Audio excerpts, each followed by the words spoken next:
What's up with the YouTube? Kobe and me at West, another video. Um, on this one, man, I want to talk about the child support game in the black community. This is a subject that ain't nobody trying to touch on. You know, a couple brothers on here do touch on it, and I'm gonna go ahead and add my contribution to it.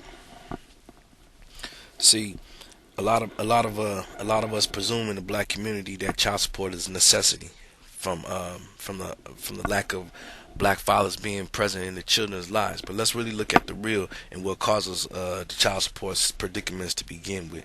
So let me go ahead and get into the video. Now a lot of black women with the feminist mindset, they work from the standpoint or the assumption of that they'll take an issue, the very same issue that would normally be argued and debated within the black community.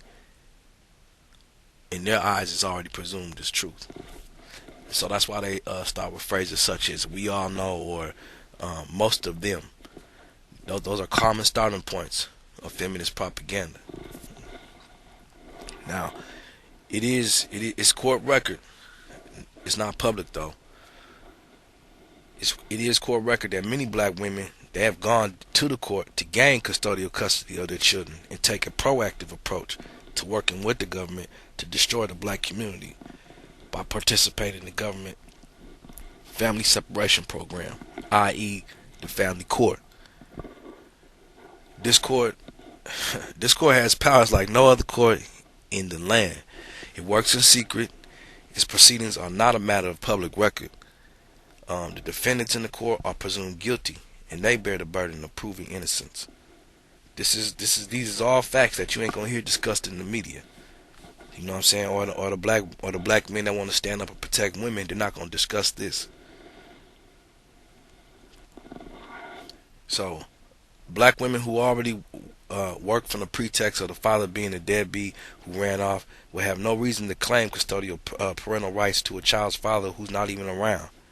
Ask yourself, why would she do this? The man's not around to contest custody, so why would she need to do that in the first place?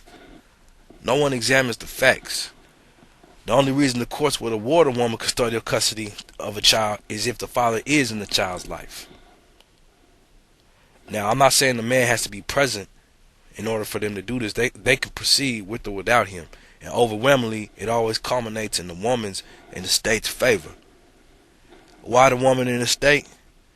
The woman gains de facto control over the children and becomes the primary decision maker for the children without having to consult the man about nothing. She also gonna gain a monthly salary based on the man's income. Now, women to tell you that it's just a nominal amount and he need to shut up and just pay his child support. That's what they say, right? But the billions of dollars of child support collected each year depict a whole different picture. It's way more than just a nominal amount. And anyways, the woman in many cases is still eligible for medical care, housing assistance, and other government sponsored social programs if the father's income doesn't produce adequate child support. So she gonna leave the situation covered. Now the states collect the child support money and deposit it into a state fund, but the federal government pays most of the administrative costs and therefore dictates to the state the way the system operates through mandates and financial incentives. So the federal government pays 66% of the state's administrative overhead costs, 80% of the computer and technology enhancement costs, and 90% of the DNA testing for paternity. Now, in addition to all of that, the states, all 50 of them, so that's why I don't accept this, oh, he ran off on me. In all 50 states, it don't matter which state you in. Turn a man into the system, and he gonna have to pay one way or the other. So these men ain't just running off. You know what I'm saying? That's why that argument holds no validity with me. You know what I'm saying?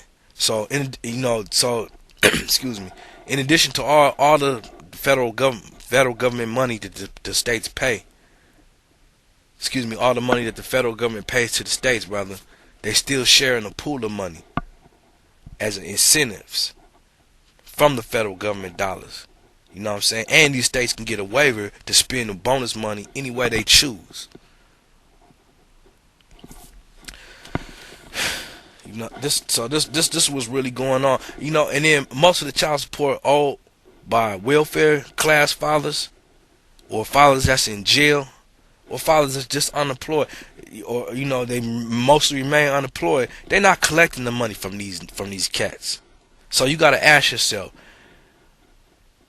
in order to cash in on the federal government bonus money, the states have to build their bureaucracies, I'm sorry, and so they can brag about all the successful child support enforcement that they engaged in. The state has to begin, or they did begin, bringing in to the government system the middle class fathers, the ones with jobs and probably would never be on welfare, the non-welfare families, the working families. They're the ones who grew the child support system by 83%, and they account for 92% of all the money collected. That creates a big windfall of federal money that flows down to the state level. The state ain't collecting billions each year from men who are unemployed and live below the poverty line. They're collecting from the men who got good jobs and earn honest livings, and we're always in a position to support their children in the first place. But black women want you to believe men with jobs are just running around creating children, and we refuse to take care of them. That's what they want you to believe, right? What you fail to realize is the federal incentives drive the system, man. The more divorces, the more babies mamas, the higher the child support guidelines. The guidelines are going to be set even higher. It don't matter how ludicrous and unreasonable they become. They're going to use that as a pretext to make them more unreasonable. The more money, so the higher the guidelines, the more money the state bureaucracies collect from the feds. You see what I'm saying? You see the picture I'm painting? Follow the money. The less time the non-custodial parent, which is usually the father, is permitted to have with the child, the more child support they're going to have to pay to the state fund. So the higher the federal bonus to the state for collecting the money. This is why the overwhelming majority of fathers are only awarded every other weekend if they get lucky. The state have a powerful incentive to separate fathers from their children, man. To give near total custody to the mothers, to maintain the father's high level support obligations, even if the income is drastically reduced. They're going to try to hang on to the father's payments as long as possible before paying them out to the mothers. And I don't even know why we call it child support. You can't prove it's going to the child. So the General Accounting Office, the United States General Accounting Office, reported in 2005, states was holding $757 million in UDC. UDC is undistributed child support. This is the pool of federal child support dollars that I was talking about. The $757 million ain't going to no children. The states is sharing in this, and they can get away with it, spend it any way they want. So what they won't tell you is that each year the federal government provides incentive funds to the states for meeting 5 incentive goals in order to be eligible for them dollars. So that's paternity establishment percentage, support order percentage, current support percentage, arrearage percentage, and cost effectiveness. So we ain't gonna even touch on spin-off issues such as paternity frauds that the state try to get over so they can still collect more money. So we ain't gonna get into it on this one. And I'm not just talking out the side of my neck. You can go check every fact I just stated in the United States Code. You can look it up in the Cornell Law Library online, and also the other source I used was the United States Department of Health and Human Services under the glossary of financial and statistical terms, I think it was. But anyways, that's the real game on child support. Anybody want to challenge that? I dare you. Holler back. West Coast.